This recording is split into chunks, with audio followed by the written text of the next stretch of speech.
Hello guys, সেদিন ছিল আমার একটা মামার বউ ভাত, তারই দুপুরের অনুষ্ঠানে চলে গিয়েছিলাম। এখানে বোন কি সব গান করছে। তারপর গিয়েই দেখি যে এরা দুজন এইভাবে শুয়ে শুয়ে ফোন ঘাটছে। তারপর মামা মামিমা চলে এসেছে, তাদেরই দেখতে যাচ্ছিলাম।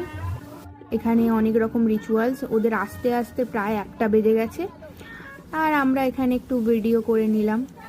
তারপর অনেক রকম বাঙালি বিয়েতে যেমন রিচুয়ালস আছে সেগুলো কমপ্লিট হবে। তারপর এখানে টাকার ডিমান্ড করা হচ্ছিল, কত কি দিলে তবে ঢুকতে দেবে। এবার আমরা একটু দুপুরের খাওয়া দাওয়া করতে বসে পড়েছিলাম। এখানে আমাদের সাথে বসেছিল আমার এই ছোট্ট বনি। তারপর ভাত দিয়ে দিয়েছিল, তার সাথে শাক। বিয়েবাড়ির শাক মানে অপূর্ব টেস্ট, এখানেও খেতে খুব সুন্দর ছিল। তারপর এখানে শুক্তো করেছিল, শুক্তো দিয়েও একটু খেয়ে দেখলাম, এটাও খুব ভালো হয়েছে। তারপর করেছিল এটা বেগুনি, এটা খেতেও ঠিকঠাক ছিল। তারপর করেছিল মাছ, চাটনি। চাটনিটা এত ভালো হয়েছিল, বিয়েবাড়িতে গেলে আমি খুব একটা চাটনি খাই না, বাট এটা খেয়েছিলাম। তারপর দিয়ে দিয়েছিল পায়েস। এই ছিল দুপুরের খাওয়া দাওয়া।